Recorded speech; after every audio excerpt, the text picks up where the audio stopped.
नमस्कार, मैं श्रेया और आप देख रहे हैं खबरें बिहार। बढ़ते हैं खबरों की ओर। बीजेपी के 400 पार वाले दावे पर बोले शत्रुघ्न सिन्हा, कहीं 2004 वाली स्थिति फिर ना हो जाए। लालू प्रसाद यादव की बड़ी बेटी ने कहा कि देश में इंडी गठबंधन की सरकार बनी तो प्रधानमंत्री नरेंद्र मोदी को सबसे पहले सलाखों के पीछे डालेंगे। शत्रुघ्न सिन्हा से जब मीसा भारती के इस बयान की जानकारी मीडिया कर्मी ने दी तो उन्होंने कहा कि जिन लोगों ने यह बात कहा है उन्हीं से जाकर पूछिए, हमने तो प्रधानमंत्री के संबंध में यह बात नहीं कही। शत्रुघ्न सिन्हा ने कहा कि बीजेपी के तमाम नेता यह दावा कर रहे हैं कि लोकसभा चुनाव में 400 सीट पार करेंगे, लेकिन हमें ऐसा लगता है कि कहीं नतीजा 2004 वाला ना हो जाए। मीसा भारती के बयान में झलक रही बदले की भावना। चिराग का पलटवार। मीसा ने पीएम मोदी को जेल भेजने की कही थी बात। मीसा भारती के इस बयान पर लोजपा रामविलास के चीफ चिराग पासवान ने पलटवार किया है। चिराग ने कहा कि मीसा भारती बदले की भावना से ग्रसित होकर इस तरह का जवाब दे रही हैं। अगर उनके पास कोई आरोप है तो वह आरोप लगाएं, इससे उन्हें कोई रोकने नहीं जा रहा। चिराग ने आगे ये भी कहा कि यूपीए की सरकार में हम लोगों ने एक के बाद एक घोटाले देखे हैं और इसमें जितनी भी कार्रवाई हुई है वह उन्हीं घोटालों के आधार पर हुई है। केंद्र में नरेंद्र मोदी की सरकार ही एकमात्र सरकार है जिसके ऊपर घोटाले का कोई दाग नहीं है। इसके बावजूद अगर इस तरह की बात कही जा रही है तो कहीं ना कहीं उसमें बदले की भावना झलकती है, जो पूरी तरह से गलत है।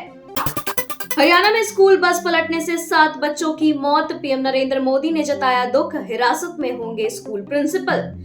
हरियाणा के महेंद्रगढ़ जिले में एक स्कूल बस पलटने से 7 बच्चों की दर्दनाक मौत हो गई है। इस हादसे में कई स्कूली बच्चे घायल हुए हैं। महेंद्रगढ़ जिले के कनीना उपमंडल के उन्हानी गांव के पास मोड़ पर जेएलपीएस कनीना स्कूल की बस पलटने से यह हादसा हुआ है। दोषियों के खिलाफ सख्त कार्रवाई की जाएगी।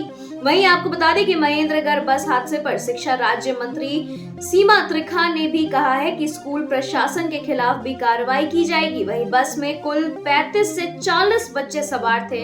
सरकारी छुट्टी के बावजूद स्कूल खुला था और घायल छात्रों को अस्पताल भेजा जा रहा है। वहीं इसी बीच घायल छात्र ने एक चौंकाने वाली खुलासा किया है। उसने बताया है कि ड्राइवर नशे में था। ड्राइवर ने दारू पी रखी थी और उसने स्पीड 120 रखी थी, जिससे संतुलन बिगड़ गया। नारंगी रंग से तो नहीं चिढ़ेंगे। मछली के बाद अब तेजस्वी मुकेश सहनी ने शेयर किया नारंगी खाते हुए अपना वीडियो।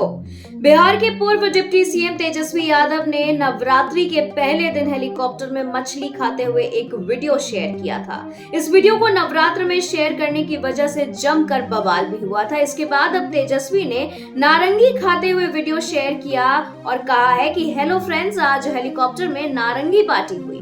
ऑरेंज के रंग से तो वो नहीं ना चिढ़ेंगे।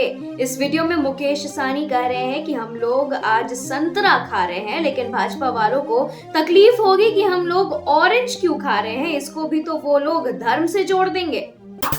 मुद्दों की बात छोड़ मछली और संतरा पर हो रही सियासत। तेजस्वी ने बीजेपी को महंगाई और बेरोजगारी पर घेरा। गुरुवार को चुनाव प्रचार में रवाना होने से पहले तेजस्वी ने मीडिया से बातचीत के दौरान बीजेपी पर जमकर हमला बोला है। मछली और संतरा खाने पर बीजेपी की तरफ से की जा रही सियासत पर तेजस्वी ने कहा कि खाने पीने पर सियासत होने लगे तो आप समझ जाइए मुद्दे की बात होनी चाहिए ना। हम लोग तो मुद्दे की बात करना चाहते हैं। हम लोग बेरोजगारी, गरीबी, महंगाई की बात कर रहे हैं। उन्होंने कहा कि क्या एक बार भी बीजेपी के लोगों ने कहा कि बिहार को विशेष राज्य की दर्जा मिलनी चाहिए? एक बार भी नहीं कहा कि बिहार को विशेष पैकेज देंगे। बीजेपी ने एक बार भी नहीं कहा कि वह बिहार के युवाओं का कैसा भलाई करेंगे। इन सब मुद्दों पर तो किसी भी बीजेपी नेता ने कुछ नहीं कहा। उन्हें इन सब मुद्दों पर बात करनी चाहिए। बिहार की इन 12 सीटों पर एनडीए प्रत्याशियों ने ठोकी ताल। नाम के फेर में उलझा इंडी गठबंधन, किस सोच में है मुकेश सहनी। उत्तर बिहार की 12 सीटों पर एनडीए दम से ताल ठोक रहा है। वहीं इंडी गठबंधन के घटक दल अभी प्रत्याशी के चयन में ही उलझे हैं। राजद ने अपने खाते की 7 सीटों पर प्रत्याशी उतार दिए हैं, लेकिन कांग्रेस और वीआईपी अभी उम्मीदवारों को परख रही है। वीआईपी के खाते में शामिल झंझारपुर की वह सीट भी है जिस पर 12 अप्रैल से नामांकन शुरू होगा। एनडीए के घटक दल भाजपा उत्तर बिहार की 6, जेडीयू 4 और लोजपा रामविलास 2 पर चुनाव लड़ रही है। वहीं इंडी की ओर से अपने हिस्से की भी सीटें 3 सीटों पर कांग्रेस अभी प्रत्याशियों का चयन नहीं कर पाए हैं। वीआईपी प्रमुख मुकेश सहनी भी इन पर अभी प्रत्याशी नहीं तय कर सके हैं। पिछले दिनों यहाँ के भाजपा सांसद अजय निषाद टिकट कटने पर कांग्रेस में शामिल हो गए थे। दंगा भड़काने वालों का उठ जाएगा जनाजा। लोकसभा चुनाव के बीच ममता दीदी के भतीजे का विवादित बयान, बढ़ जाएगी टीएमसी की मुश्किलें। देश भर में ईद का त्योहार काफी हर्ष और उल्लास के साथ मनाया जा रहा है। ऐसे में बंगाल की मुख्यमंत्री ममता बनर्जी ने ईद की नमाज के बाद मुस्लिम समुदाय के लोगों को संबोधित किया है। उन्होंने मुसलमानों से एकजुटता की अपील की और दंगा भड़काने वाले तत्वों से सावधान रहने को कहा है। ममता बनर्जी ने कहा कि चुनाव के दौरान कुछ लोग दंगा भड़काने की कोशिश करेंगे, उनके जाल में मत फंसना। इस मौके पर ममता बनर्जी के भतीजे अभिषेक बनर्जी भी मौजूद थे। उन्होंने कहा कि जो भी दंगा भड़काने की कोशिश करेगा उसका जनाजा उठ जाएगा। परशुराम का वंशज होने के कारण टिकट कटा। अश्विनी चौबे बोले, बक्सर में ही रहूंगा, बहुत कुछ है होने वाला। बक्सर के सांसद और केंद्रीय राज्य मंत्री अश्विनी चौबे का जिनका एक वीडियो सामने आया है जिसमें चौबे यह कहते दिख रहे हैं कि अभी नामांकन बाकी है, बक्सर में बहुत कुछ होने वाला है। आगे उन्होंने कहा कि कौन क्या समझ रहा है और नहीं समझ रहा है इससे मुझे कोई फर्क नहीं पड़ता, लेकिन इतना जरूर कहेंगे कि बक्सर में हम ही रहेंगे। जो षड्यंत्रकारी है वो चुनाव के बाद नंगे होंगे। बता दें कि राज्य मंत्री अश्विनी चौबे लगातार 2 बार बक्सर से सांसद रहे हैं। उनकी जगह मिथिलेश तिवारी को बीजेपी ने बक्सर से चुनाव मैदान में उतारा है। उसके बाद से अश्विनी चौबे नाराज चल रहे हैं। बैनर, होर्डिंग्स, पोस्टर पर अब देना होगा प्रिंटर का नाम। चुनाव आयोग ने नियमों का किया संशोधन। अब सभी बैनर पोस्टरों पर प्रकाशकों का नाम छापना अनिवार्य होगा। लोकसभा चुनाव को लेकर आयोग ने नियमों में संशोधन करते हुए यह आदेश जारी किया है। चाहे होर्डिंग्स हो या बैनर या फिर पैम्फलेट, सभी में प्रकाशक का नाम देना अब जरूरी हो गया है। आपको बता दें कि सभी बैनर पोस्टर पर नजर रहेगी, इसीलिए चुनाव आयोग के आदेश को सभी उम्मीदवारों को पालन करना होगा। ऐसा नहीं करने पर उन पर कार्रवाई हो सकती है। चुनाव आयोग ने यह फैसला कुछ राजनीतिक दलों की शिकायत के बाद लिया, क्योंकि जो राजनीतिक होर्डिंग्स और पोस्टर लगाए गए हैं उसमें प्रिंटिंग या प्रकाशक का नाम अंकित नहीं है, जिससे यह पता नहीं चल पाता है कि यह किस प्रिंटिंग प्रेस का है। सदियों के बलिदान की कहानी है राम मंदिर, बोले पीएम मोदी। अब देश के कोने कोने में गूंजता है श्री राम नाम। लोकसभा चुनाव के पहले चरण की वोटिंग में अब महज 8 दिनों का समय बच गया है। ऐसे में इन अंतिम दिनों में तमाम राजनेता काफी जोर शोर से चुनाव प्रचार में लगे हुए हैं। इसी कड़ी में अब प्रधानमंत्री नरेंद्र मोदी ने एक अमेरिकी पत्रिका का इंटरव्यू दिया है, जिसमें पीएम ने साफ साफ शब्दों में कहा है कि भगवान श्री राम का नाम भारत की राष्ट्रीय चेतना पर अंकित है। राम मंदिर सदियों की दृढ़ता और बलिदान की पराकाष्ठा है। श्री राम की अपनी जन्मस्थान पर वापसी राष्ट्र के लिए एकता का एक ऐतिहासिक क्षण था। पीएम मोदी के बाद सीएम नीतीश भी हुए एक्टिव। नवादा, गया और औरंगाबाद में करेंगे चुनावी जनसभाएं। 7 चरणों में हो रहे लोकसभा चुनाव के पहले और दूसरे चरण की नामांकन प्रक्रिया पूरी होने के बाद सीएम नीतीश कुमार शुक्रवार से एनडीए के प्रत्याशियों के पक्ष में रैलियां करने वाले हैं। नीतीश कुमार 12 अप्रैल को नवादा में चुनाव प्रचार करेंगे। सीएम नीतीश कुमार नवादा के वारसिलीगंज में 12:30 बजे एक चुनावी जनसभा को संबोधित करेंगे। उसके बाद 13 अप्रैल को नीतीश जो है वो गया में जीतन राम मांझी के पक्ष में चुनावी जनसभा को संबोधित करेंगे और साथ ही नीतीश गया के बाराचट्टी में 11:30 बजे चुनावी जनसभा को संबोधित करने वाले हैं। गया में जीतन राम मांझी का भारी विरोध, जमकर लगे मुर्दाबाद और चोर के नारे। गया लोकसभा क्षेत्र से चुनाव लड़ रहे पूर्व सीएम जीतन राम मांझी को जनसंपर्क अभियान के दौरान गजब की बेइज्जती का सामना करना पड़ा है। मांझी के प्रचार अभियान का एक बार फिर वीडियो सामने आया है। इसमें जीतन राम मांझी के सामने आक्रोशित लोग चोर है का नारा लगा रहे हैं। बौखलाए मांझी प्रधानमंत्री नरेंद्र मोदी की दुहाई दे रहे हैं, फिर भी लोग शांत नहीं हुए। आखिरकार उन्हें गांव से निकल जाना पड़ा। दिल्ली शराब नीति केस में अब सीबीआई का एक्शन। पूर्व सीएम केसीआर की बेटी के कविता को किया अरेस्ट। ईडी पहले ही कर चुकी है गिरफ्तार। दिल्ली शराब नीति केस में मनी लॉन्ड्रिंग की जांच कर रही ईडी ने पिछले दिनों तेलंगाना के पूर्व सीएम केसीआर की बेटी के कविता को अरेस्ट किया था। के कविता फिलहाल न्यायिक हिरासत में तिहाड़ जेल में बंद है। सीबीआई की टीम तिहाड़ जेल पहुंची और के कविता से पूछताछ के बाद उन्हें अरेस्ट कर लिया है। बता दें कि मंगलवार को के कविता की न्यायिक हिरासत में 23 अप्रैल तक बढ़ा दिया गया है। लोकसभा चुनाव से पहले मायावती को बड़ा झटका। बीएसपी छोड़ आरएलडी में शामिल हुए यूपी के सबसे अमीर सांसद मलूक नागर। लोकसभा चुनाव से पहले मायावती की पार्टी बसपा को एक बड़ा झटका लगा है।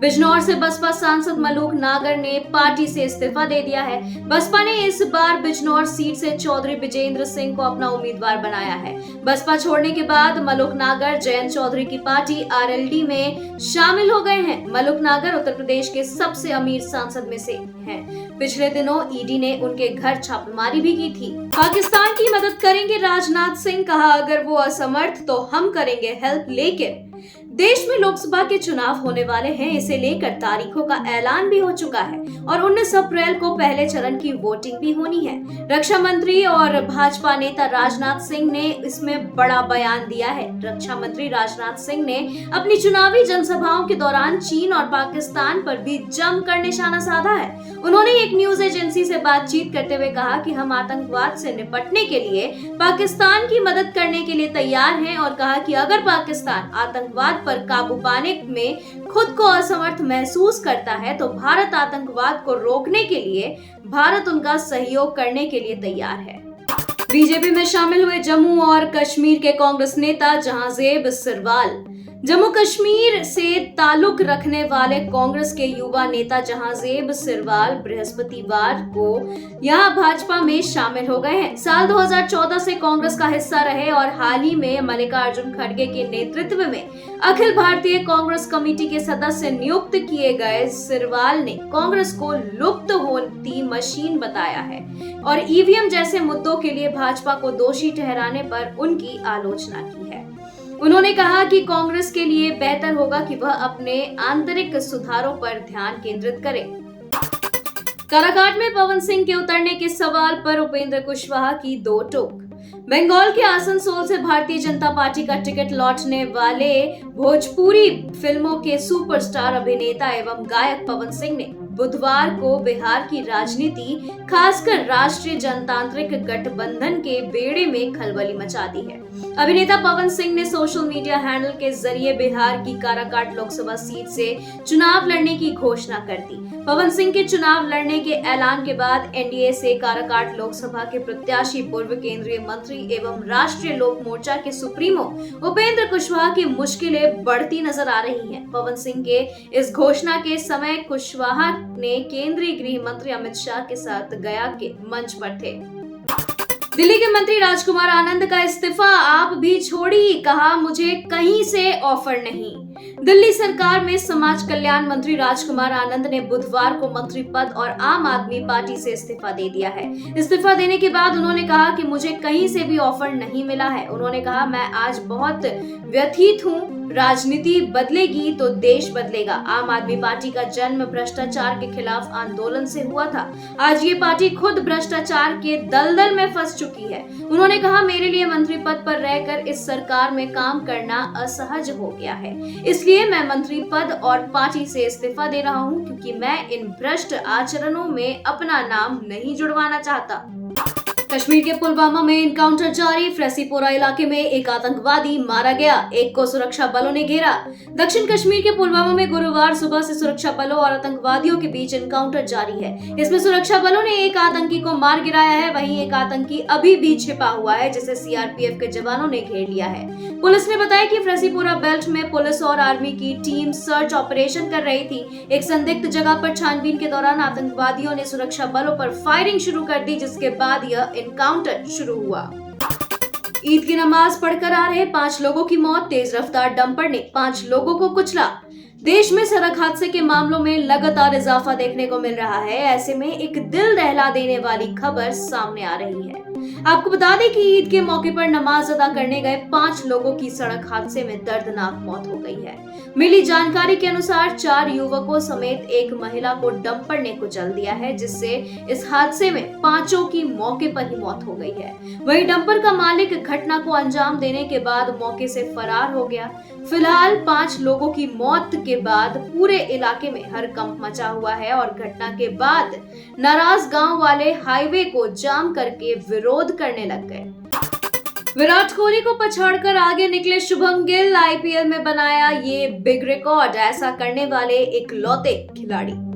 गुजरात टाइटंस के कप्तान शुभम गिल ने 10 अप्रैल को आईपीएल इतिहास में एक नया मुकाम हासिल किया है। वह आईपीएल में 3000 रन तक पहुंचने वाले सबसे कम उम्र के खिलाड़ी बन गए हैं। इस तरह इंडियन प्रीमियर लीग की रिकॉर्ड बुक में शुभम गिल ने अपने नाम का एक एंट्री करवा लिया है। हम में से कुछ लोगों ने सोचा था कि हर्षा भोगले के सवाल पर शुभम गिल के वन लाइनर जवाब ने लूटी महफिल। इस जीत के साथ ही गुजरात की टीम अब आईपीएल पॉइंट्स टेबल में 6ठे नंबर पर आ गई है। वहीं हार के बाद भी राजस्थान की टीम नंबर 1 पर बनी हुई है। बता दें कि मैच के बाद शुभम गिल जब कमेंटेटर हर्षा भोगले से बात कर रहे थे तो एक सवाल का जवाब गिल ने जिस अंदाज में दिया, उसने फैंस का दिल जीत लिया। गिल का जवाब सोशल मीडिया पर जमकर वायरल हो रहा है। दरअसल गिल से बात करते हुए हर्षा ने उनसे कहा, बहुत शानदार, आपको आज 2 अंक मिले, लेकिन मुझे ये स्वीकार करना होगा कि हम में से कुछ लोगों ने सोचा था कि आपने इससे बहुत देरी से छोड़ा है, मगर आज बहुत अच्छा किया। पुष्पा 2 का 60 करोड़ रुपए में बना 6 मिनट का ये सीन पुष्पा का लुक ही नहीं, इसकी बैक स्टोरी भी कर देगी हैरान। अल्लू अर्जुन और रश्मिका मंदाना की फिल्म पुष्पा 2 इस वक्त सोशल मीडिया पर छाई हुई है। इस फिल्म की शूटिंग चल रही है और हाल ही में इसका टीजर रिलीज किया गया था। इसमें अल्लू का लुक ऑडियंस को बेहद पसंद आ रहा है। पुष्पा 2 के टीजर में अल्लू अर्जुन थोड़ी देर के लिए साड़ी में नजर आए थे। ये सीन गंगम्मा थल्ली यात्रा का था। इसमें अल्लू मांथगी वेशम में नजर आए थे। ये यात्रा तिरुपति में निकाली जाती है। रिपोर्ट्स के अनुसार मेकर्स ने 6 मिनट के इस सीन के लिए 60 करोड़ रुपए खर्च किए। हैंडपंप पर पानी पीते हुए धर्मेंद्र ने शेयर किया पुराना फोटो। फैंस को आई गदर की याद, लोग बोले इसे सनी पाजी। बॉलीवुड के हीमैन यानी सुपरस्टार धर्मेंद्र के नए पोस्ट का फैंस को बेसब्री से इंतजार रहता है। वहीं सुपरस्टार भी फैंस के लिए इंस्टाग्राम या एक्स अकाउंट पर नई नई तस्वीरें या वीडियो शेयर करते रहते हैं, जिसके चलते फैंस भी अपना रिएक्शन देते हुए नजर आते हैं। सुपरस्टार का नया पोस्ट देख फैंस को उनके बेटे सनी देओल की फिल्म गदर की याद आ गई है। पोस्ट तेजी से सोशल मीडिया पर वायरल हो रहा है। आपको बता दें कि इंस्टाग्राम पर शेयर किए गए लेटेस्ट पोस्ट में धर्मेंद्र को हैंडपंप से पानी पीते हुए देखा जा सकता है। गर्मी के मौसम में हवाई सफर करना हुआ महंगा, फ्लाइट टिकट की कीमतों में 25% तक की बढ़ोतरी। रिपोर्ट के मुताबिक दिल्ली मुंबई उड़ान सेवाओं के मामले में किराया वृद्धि 12% और मुंबई दिल्ली सेवाओं के मामले में 8% थी। इन गर्मियों में घरेलू उड़ानों के लिए यात्रियों को अधिक भुगतान करना होगा। उद्योग विशेषज्ञों के मुताबिक गर्मी के मौसम में हर साल हवाई यात्रा की मांग अधिक रहती है। पायलटों की नाराजगी का सामना कर रही एयरलाइन ने प्रतिदिन 25 से 30 उड़ानों यानी अपनी कुल क्षमता में 10% की कटौती कर दी है। खबरों के सिलसिलों में फिलहाल इतना ही। बने रहें खबरें बिहार के साथ। नमस्कार।